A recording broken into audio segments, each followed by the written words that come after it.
Greetings, guys, gals, and non-binary pals, and welcome to episode 3 of the SavvyCat Podcast. SavvyCat Podcast. I'm Sav. I'm Kat. And that is why we're called the SavvyCat Podcast. You're welcome for the explanation. We really put a lot of thought and energy into the name, as you can tell. We actually created the name when we had to do a project together in year 7. We had to create like a movie trailer, which included making like a production company name. It was so for that's where that came from. The butterfly effect. Yes, we did a movie trailer for the butterfly effect. I have all that footage. Please, not the actual finished never, trailer, but I have the footage and it's beautiful. Never share that. Mwah! C'est très magnifique. Anyway, today we're talking about therapy, and the reason is because we have both been in therapy for a decent amount of time now, and I did a live stream over on TikTok, and a lot of people were asking us to talk about mental health, and we can talk about mental health for many hours, so we thought we'd do like a mental health series. I suppose we'll do quite a few videos on them, and today's sort of focal point is therapy, because that is something that we have both found really helpful. So we were going to talk about our experiences and all that sort of jazz. So yeah, that's what we're doing today.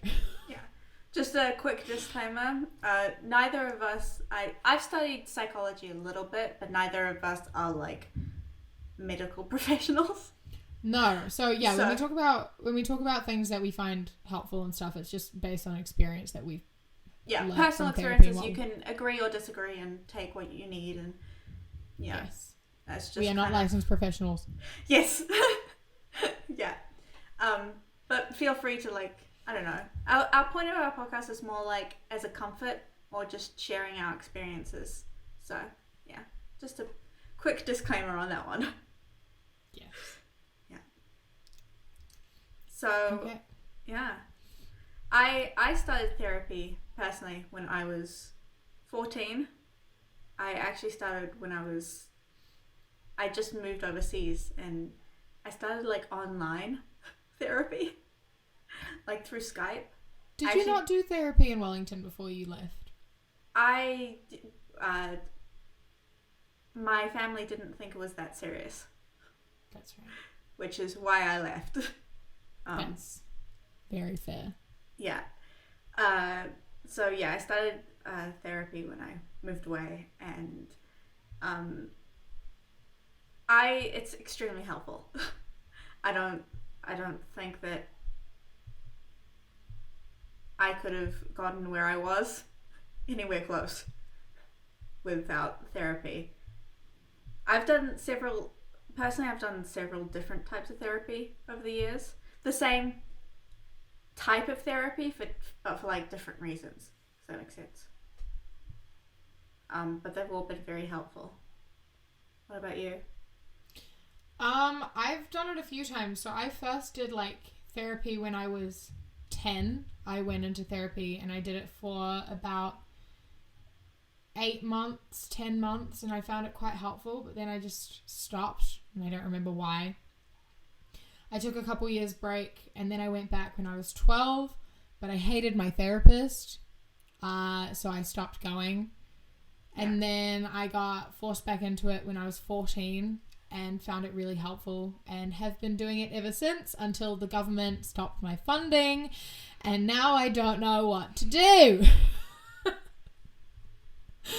I also have done a few different types of therapy, and I've been through different therapists and things, and I just really don't want to start again. I've got, once you go to a few different therapists though, you kind of know going into it, you have like the spiel ready, and they're like, wow, you opened up a lot, and you're like, yeah, I've done this about 7 times now. Yeah. It's like, I know everything you're going to ask. I'm going to tell you what I'm struggling with, why I'm struggling with it, and what I've already done and what works for me, and you're just going to listen and then know what to do from there. That's Literally, when I started therapy here in Germany, I went into my therapist's office, and he was like, so what's troubling you? And I basically just gave him my diagnosis. I was like, I have this, and this because of this, and this. And so far, our sessions have literally just been him pulling out different books and us going through it. It's just like, here's one psychological theory. Let's explain it through this way. It's like, it's quite good for, you learn a lot about yourself. Yes. Like, like 2 years ago, we wouldn't have been able to go into a therapist's office and tell them exactly what was going on. Yeah. And now we're very aware of what our issues are and what's causing them. It doesn't make it any easier. Like, you still struggle with it, but it's really helpful when you go into a therapist's office and you're able to figure out your issues by sort of like talking about them. You figure out your triggers and things, and just like therapy is so good at just helping you figure out what went wrong where, and that in itself is quite validating. Yeah. I think therapy is like, it's a lot to do with trying to find out what exactly is going on, Yeah. Like, I don't know, lately I've been kind of thinking it is less like, it is a treatment, but it's more like trying to find out, exactly what's going on. Does that make sense? Yes. I don't know if that makes sense. You did cut out at the first sentence. I was trying to pretend that you didn't, but you did. I only heard half of it. Our internet, well, my Wi-Fi is terrible, so like we're talking through Discord, and sometimes she cuts out, and I want to try to make it like as smooth and fluent as possible, obviously, but it's quite difficult when the Wi-Fi is being a bit of a bitch. Yeah. So could you repeat that? I'm really sorry to everyone who already heard us say it. Yeah, I just said that. It's sometimes it's less like exactly finding treatments or like exactly finding, a treatment. It's more finding out exactly what's going on. Yeah, and I think therapy, like talking therapy and stuff, is more about like you figuring out. It's figuring it out for yourself. It's not someone telling you, like, this is what's wrong, this is what you need to do. It's them. Therapists aren't meant to do that. What they're meant to do is help you figure out what's going on and help you figure out what to do that'll help you best. They're there to aid you along your journey. It's like kind of, it's like a tutor, right? Where like you're studying for an exam or writing an essay or whatever. They're going to help you find the answers, but they're not going to tell you the answer. That's actually a That's really sort of good like analogy. what a therapist is. Thank you. Yeah. Yeah. It's like, that kind of stereotype in all the movies where it's like, well, how do you feel about that? It's like that, but a lot less formal. Yes. It's basically just like, I have this problem, and they're like, okay, rant about it for a bit. Let's keep going. That's like, once you've been in therapy for a while, like, I literally, like, I know everything my therapist is going to tell me. I know exactly what she's going to say. What I do is I go in and I'll just talk about everything I need to, and she'll just look at me and I'm like, yeah, I know, I have to do this, this, and this. She's like, yes. And I'm like, yeah, and I have to do this. And she's like, yes, you do. But it's really nice to have, it's someone reassuring you and validating you and what you're doing. So, like, if you're feeling really upset and you are finding it hard and you're blaming yourself, they're kind of there and they're like, it's not your fault. Remember, it's not your fault. What do you have to tell yourself to remind yourself that it's not your fault? And they'll ask you to, like, justify it. They're like, why do you think it's your fault? And then you realize you don't actually have a valid reason for why it's your fault. Yeah. It's like, I just feel really guilty. Why do you feel guilty? I just do. And they're like, well, that's not a valid reason to feel guilty. I want you to figure out why you're feeling guilty. I'm like, I don't have a reason, I just do. And it just helps you get through that sort of thing. Goodness. I will say one of the most, like, it's very extremely helpful, but it's infuriating when they're like, that's not a valid reason. And it's like, okay, but I still feel that way. I know. The thing is because we know it's not valid. We're like, I know it's stupid. And they're like, no, it's not stupid. That's your thought. That's very negative. You can't think that's like, Stop it. It's like the good therapists are so comforting and validating, but to the point where you're just like, wait, no. What do you mean it's not all my fault? Yeah. My latest session was literally like, I'm being very stupid right now. And he's like, no, you're not. And it's like, I know, it's stupid for me to think I'm stupid. And he's like, wait, no. Oh my God, and that's like, a mood. That's the biggest mood.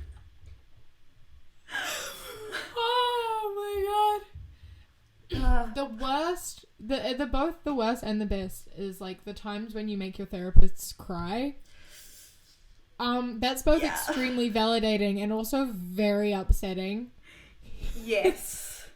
Because they're not meant to be like emotionally involved, right? Obviously they kind of do. But like when something is really, really upsetting for you, they can sometimes like they'll feel really bad and they'll cry, and it's quite validating in the way you're like, oh, it was that bad. Okay. But it's also really heartbreaking. You feel really bad. Yeah. It's like whenever I always do this thing where it's like I bring up like a situation or a problem and I was like, I know it's not that bad. And then my therapist is just like, no, that's terrible. I understand why you're upset. I'm like, oh. Yeah, or you're like, other people have it worse. And they're like, hello? Yeah. Yeah. It's that thing of like, you know, your experiences aren't anyone else's experiences. Like, just because someone else might find what you went through, like, this one thing that makes you really anxious might not make someone else anxious, but that doesn't mean it should make you any less anxious. Oh, exactly, yeah. Because everything is a different trigger for everyone, you know? And it's all this big... It's all...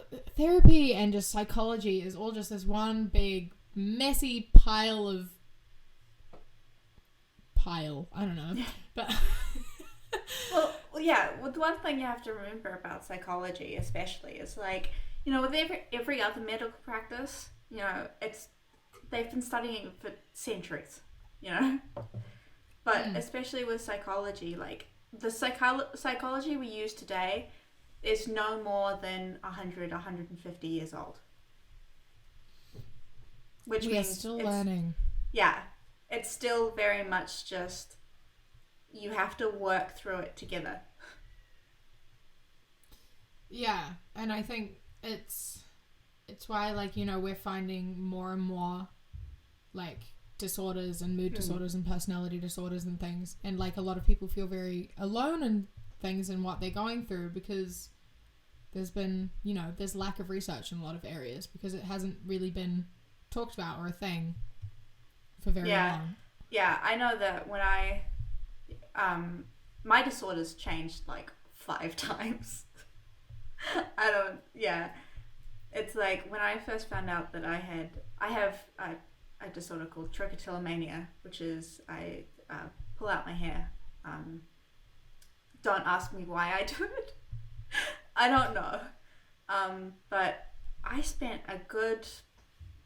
saw a therapist for a good maybe 3 years, and they had no idea what it was. They'd never heard of it before. They had no idea how to help me.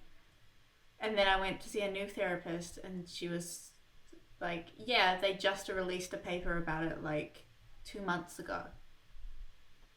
And it's apparently one of the most common things, but nobody knows it's actually a thing because people hide it so often.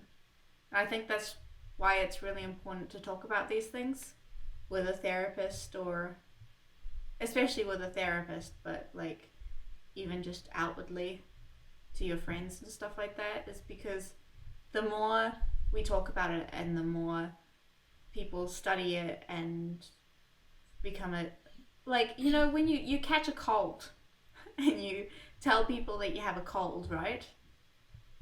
It's like there's nothing wrong with that. I don't know. Well, yeah, it's that thing of like it's that the idea that it's a stigma, right? So like I found, you know, I sort of had it for such a long time as you did, and like you know, I hide all this stuff, and hiding is associated with shame. So when you feel shame, the response is to hide, and you have nothing to be ashamed of. And once you start talking about it, the shame starts disappearing. Like, I try to be really open about my mental health and what I've been through with people. And, like, sometimes it's really hard. And there are things I don't share because I don't want to talk about it because it's really hard for me. But I try to talk about it as much as I can, as openly as I can, without closing off. Trying to be as open as I can when I talk about it. Because that tells my brain, hey, there's nothing to be ashamed about. This is something that happened to you and it doesn't make you any less of a person. Which, for a long time, you know, when you're struggling with these sorts of things, you feel like everyone's going to judge you. You judge, and that in turn is you internalizing that and judging yourself. Most likely, I mean, I can't speak on behalf of everyone. I know personally the people I've had in my life have all been really accepting, and everyone I've met and had encounters with are all also super accepting and are like, I understand. I'm so sorry you had to go through that. Totally fine. And you'll find that there are a very, very large number of people who will not judge you. And the people who do, really not worth having around. They're all assholes. So there's nothing to be ashamed about at all. You do not need to hide. The shame is unjustified, as my therapist would like to say to me. Absolutely. And that's actually one of the things I found helpful. I did DBT therapy, which is dialectical behavioral therapy, and the whole motto is riding the wave, and it's all about mindfulness and all that sort of thing. I had like a whole massive handbook. It's about that thick that we had to go through and do like learn skills and things, and that we learned there are 7 emotions, and we learned all 7 emotions, and we learned the physical things, that the responses to those and how to fight those urges and that sort of thing. And I found that really, really helpful. DBT was just the most helpful thing in the world to me. And so like, yeah, we learned like shame is when you want to hide. So in order to combat shame, when you feel shame, don't hide. That was sort of the main thing we learned. And when you feel like the negative emotion you feel, do the opposite of what it's telling you to feel, and it'll combat the emotion.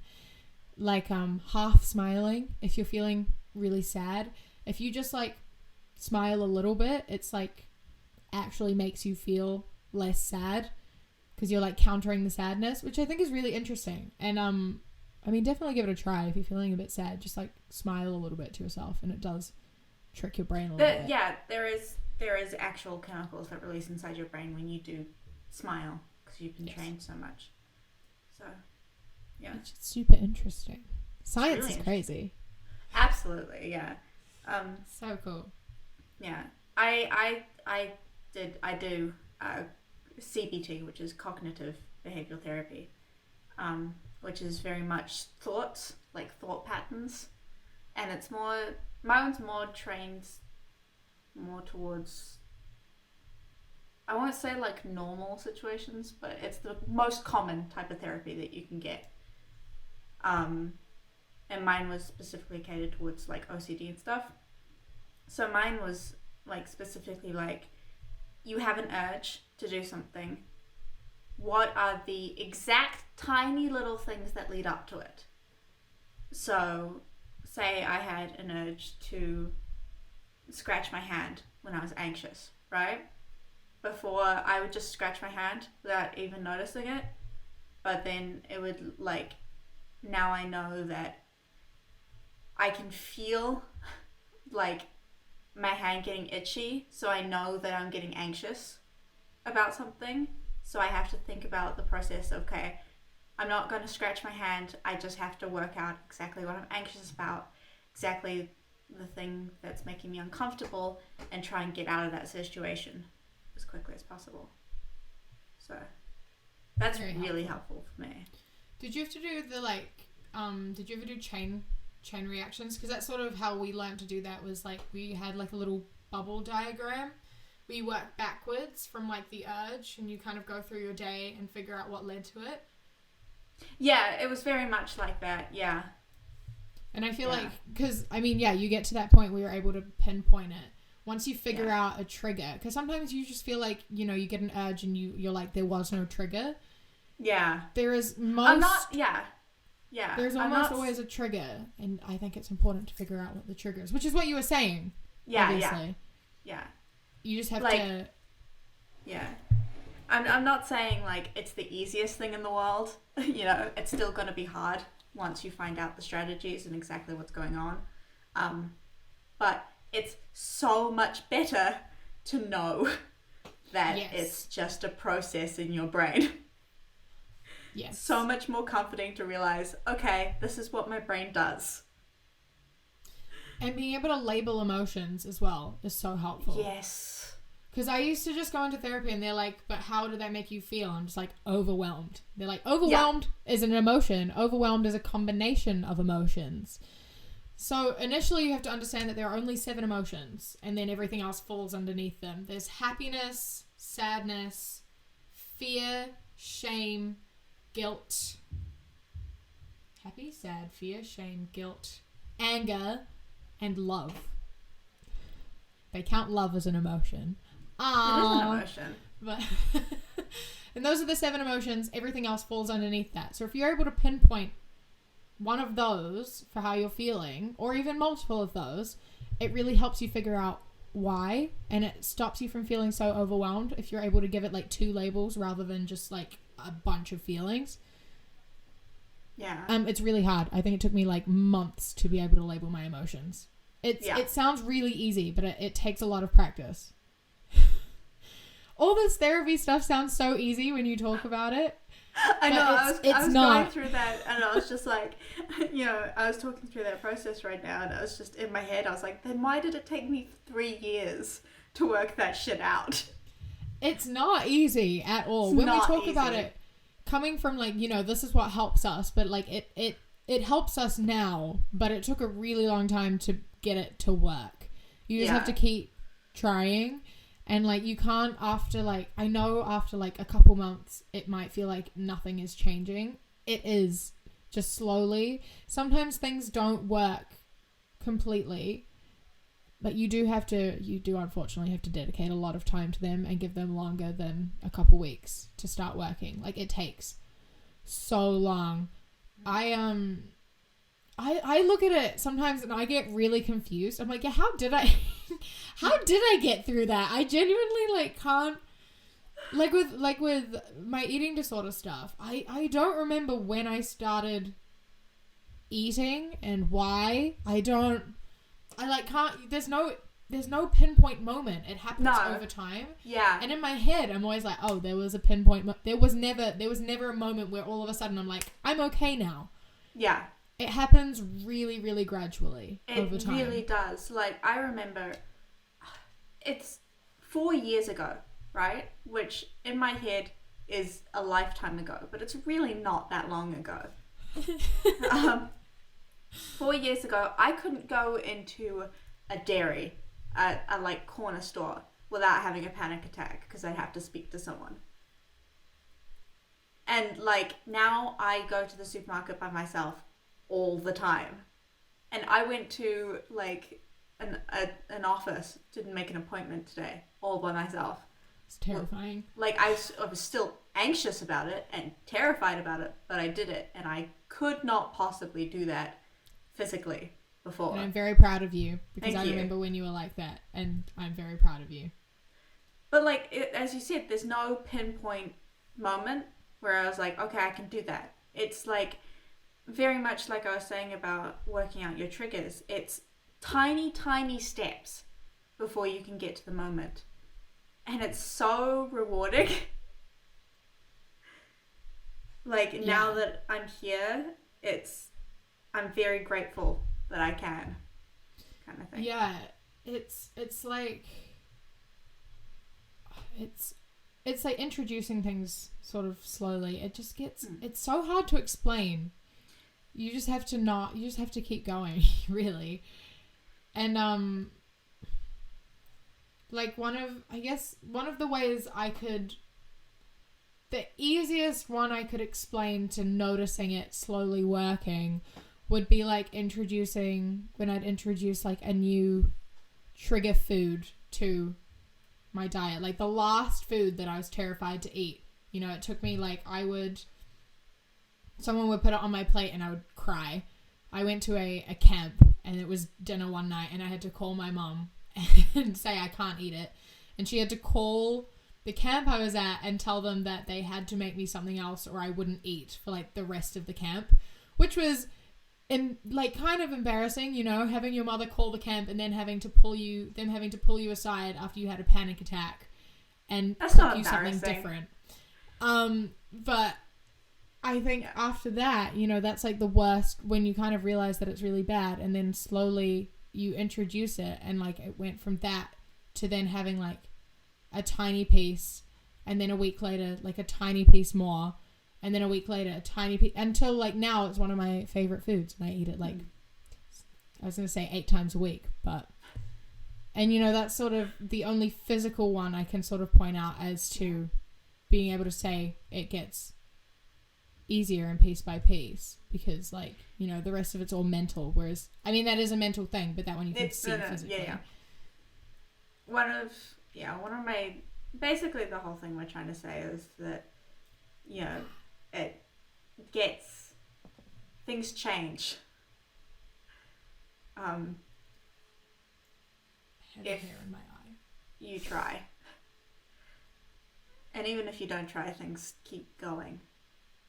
So you should keep going. Exactly. Everything keeps moving.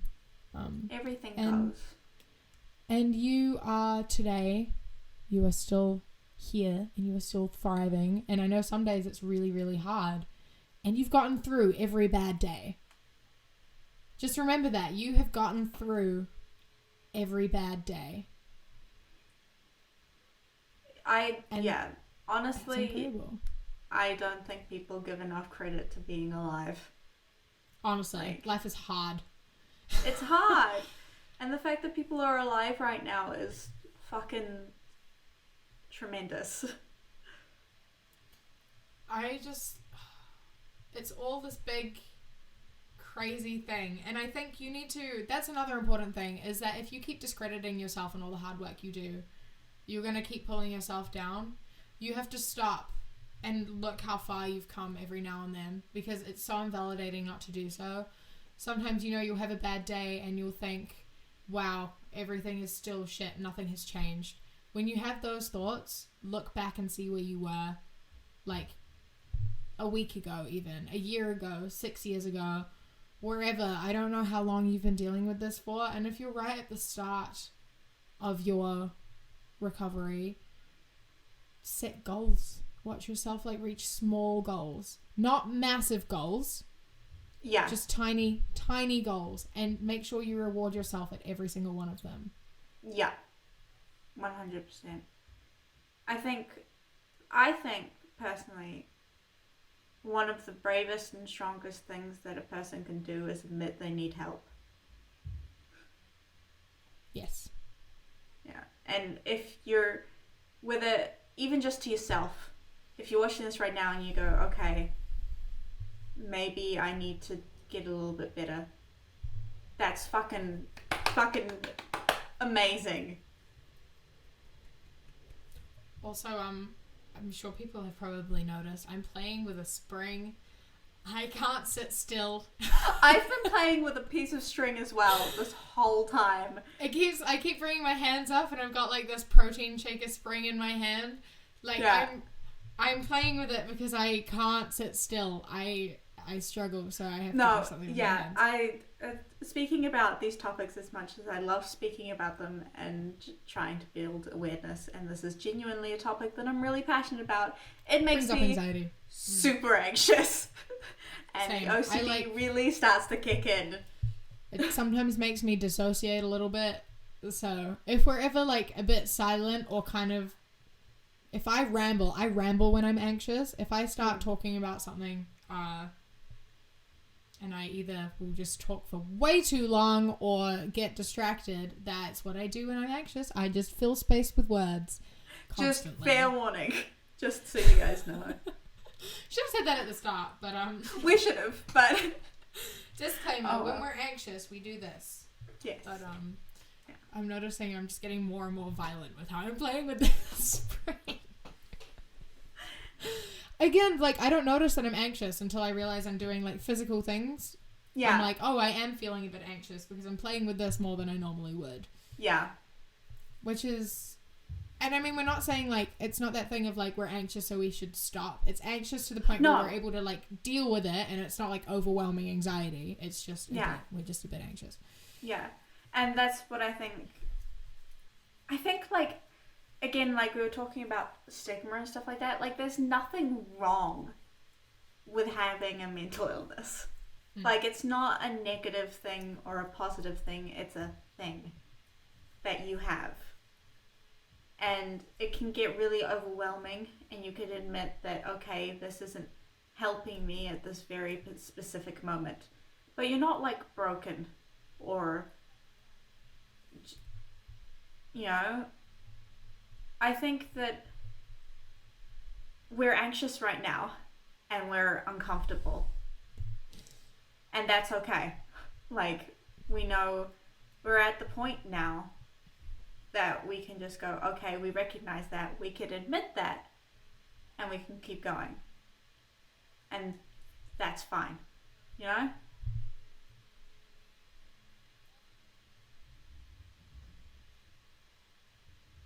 Yeah.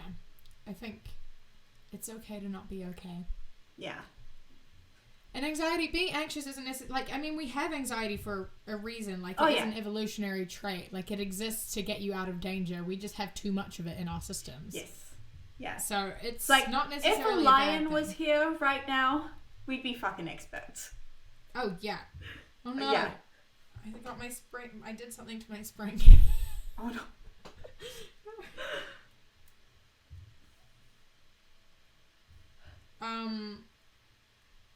I need to not focus on that.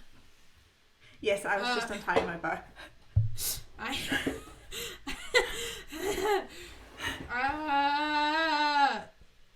fine. I'm really upset about this. No. Oh no. I don't want to just talk about my spring now, but this is really upsetting. Wait, how did this happen? What did you do? I did it. I fixed it. It's fine. Okay. I'm not gonna cry. It's okay. Okay. Emotions are just slightly heightened when I'm anxious, and yeah. If I wasn't able to fix that, I would have gotten really frustrated and possibly cried. But I fixed That's it, fair. so it's okay. It's fine. It's okay to not be mentally stable all the time. Yes. I think that's another thing that I always forget to mention that is so important, is that thoughts, right? We all have thoughts. We have bad thoughts. We have good thoughts. What you have to remember is thoughts are just that.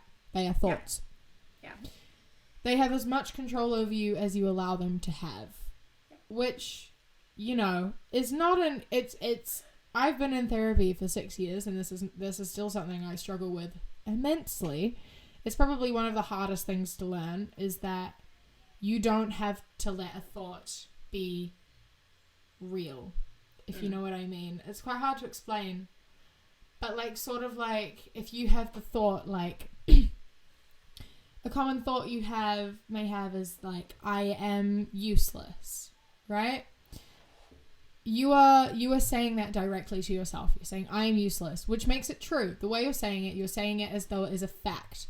If you separate yourself from the thought and say something like, I am having the thought that I am useless, you're separating it from yourself. You're not saying it like it's a fact. You are saying that it is a thought, not a fact. And that it's actually an observation makes such a... instead of a definite. Yeah. And it actually makes such a big difference to depersonalize it, because you're taking it one step away from you. And I've definitely found that, you know, that is really hard to do. It is really hard to do.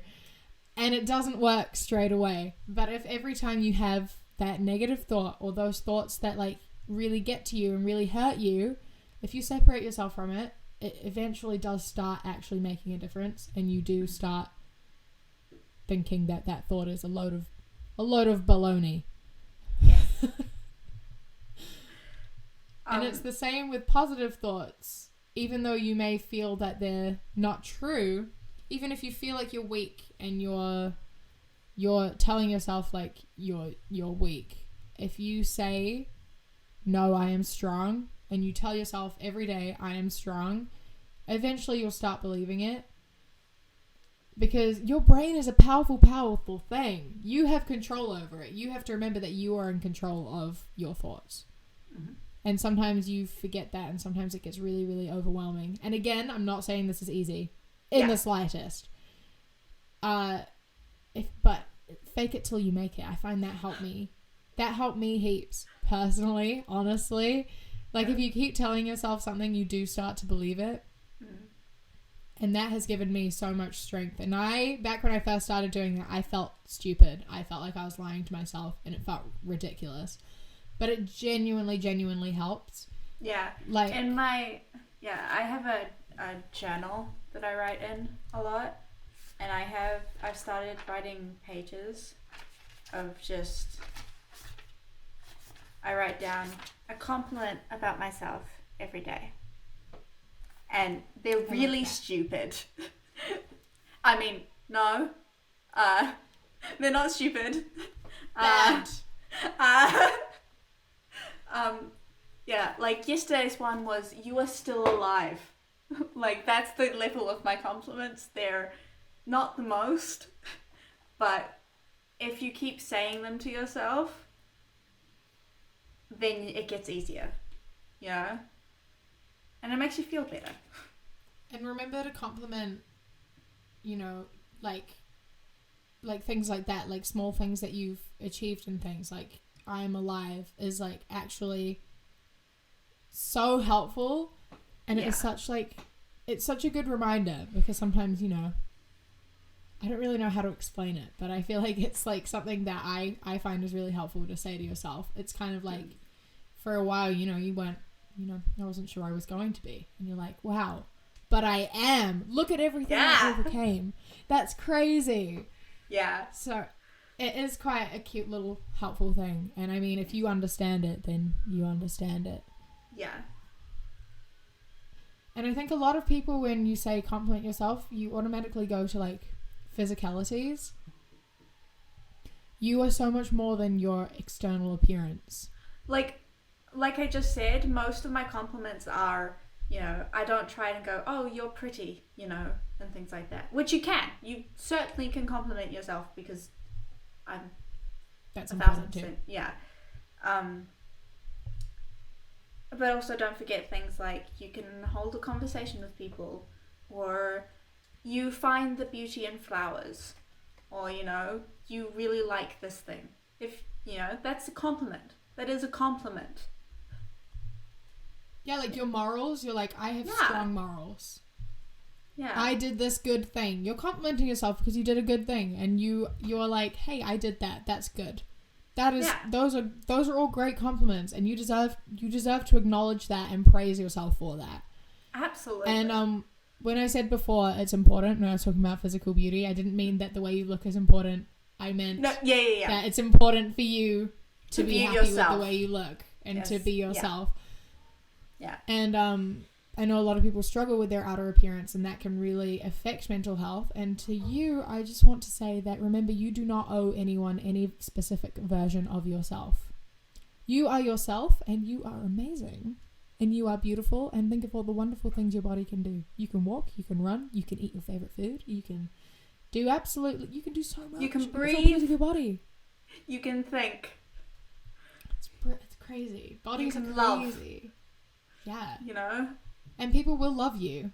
You can't please everyone, but one person you should be pleasing is yourself. Because you are the only person you're going to have to live with for your entire life. Yeah.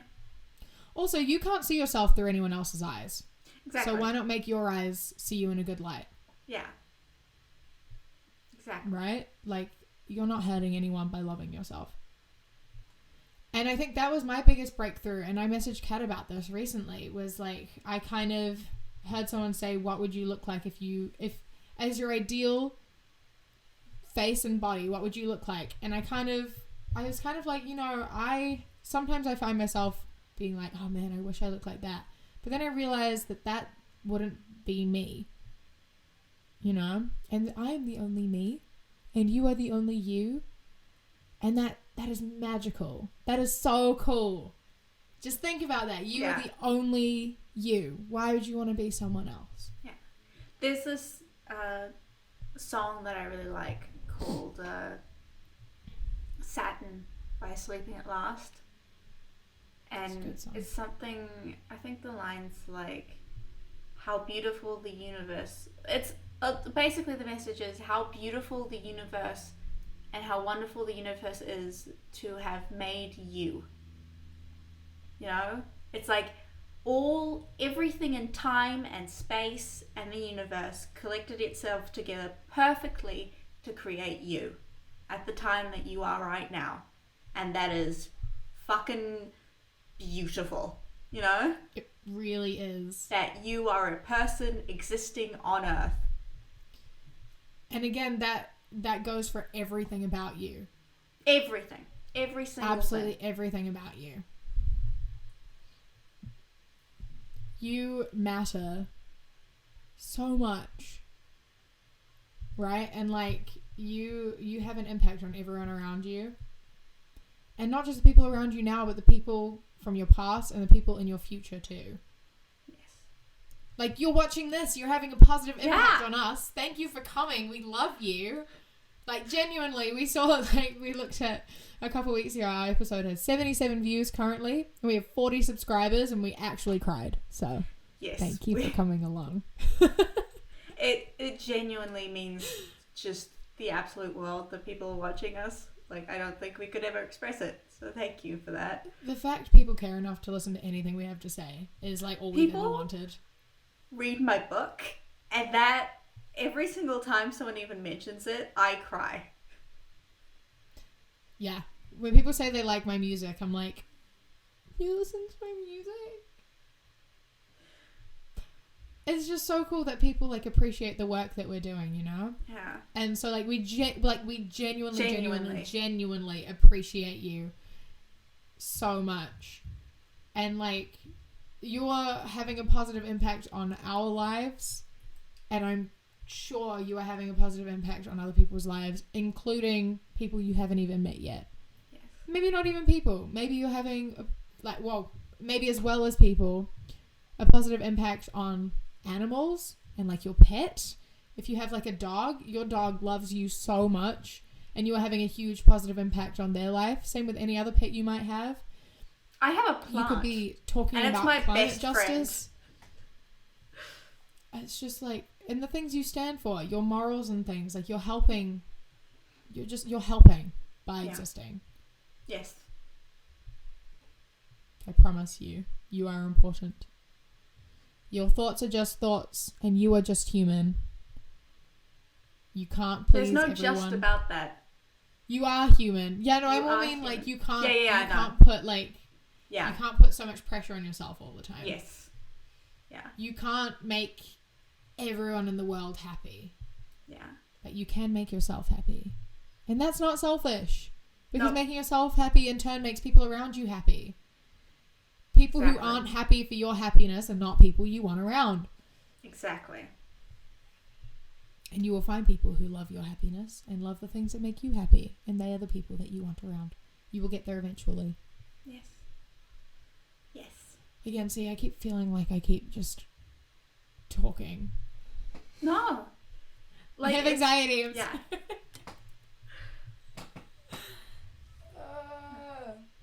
There are things there are things we need to say. There's nothing wrong with that. Exactly. Yeah. And even just like existing is enough. Ah. You know, I'm proud of you for just existing today. You don't have to achieve something every day. Just being awake and being alive is an achievement within itself sometimes. Don't overwork yourself. You have to look after your mental health and your physical health. Yes. Take care of yourself, especially right now. I know that this time everywhere is taking... It's very hard. And just remember, especially right now, that there is no pressure on you to take a few days. There isn't anyways in normal time, but especially now, health is the most important thing. Yes, and your productivity levels don't define your worth at all. And that's, yeah, I completely understand the pressure. Like, I struggle with that too much of overworking and trying to get things done because, I don't know, you think that your value exists on how much you produce and how much you make, but that's not true. That's what the government want you to think. Eat the rich, don't let them win. Yeah. Like we said, we could talk about this for so long. Yeah. Yeah. So we will do more on this. Please, if there are specific things you want us to talk about or cover, do let us know. Yes. Because there is a lot. It's a big, big topic that we both have a lot of experience in, but obviously not professionals, as we said. It's all about our own personal experiences. Yes. Yeah. And again, excuse my rambling. I need to stop apologizing for myself. I'm so sorry. Yes. God damn it! I just feel like I have to apologize. That's so bad. I was going to say stupid. It's not stupid. I'm not stupid. I'm letting my anxiety show too much. I'm sorry.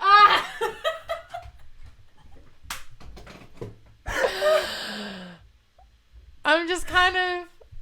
it's kind of good we're getting to the end here because I unknowingly letting my anxiety completely take over me now.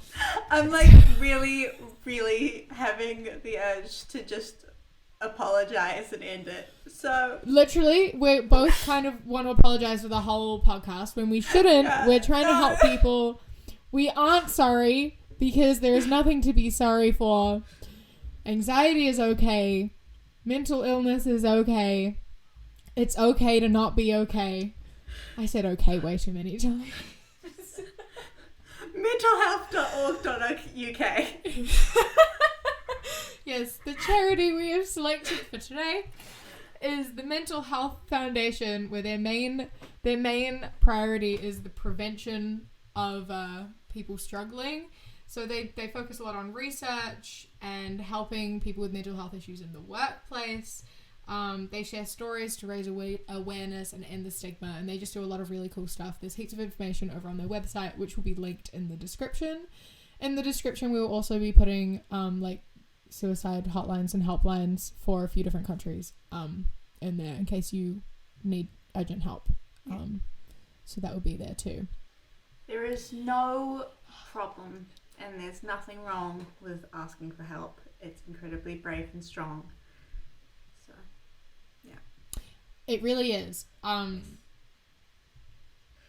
I'm proud of you for, coming to the decision that you need help or that you're searching for help, because you can't get better until you admit to yourself that you want to get better. Yes, exactly. And with that, we should go.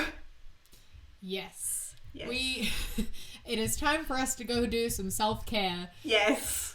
We've had a lot of fun doing this, and we're glad we've been able to sit and keep you company and hopefully help you out in any way. Man, I went to apologize again. I know, I'm about to as well.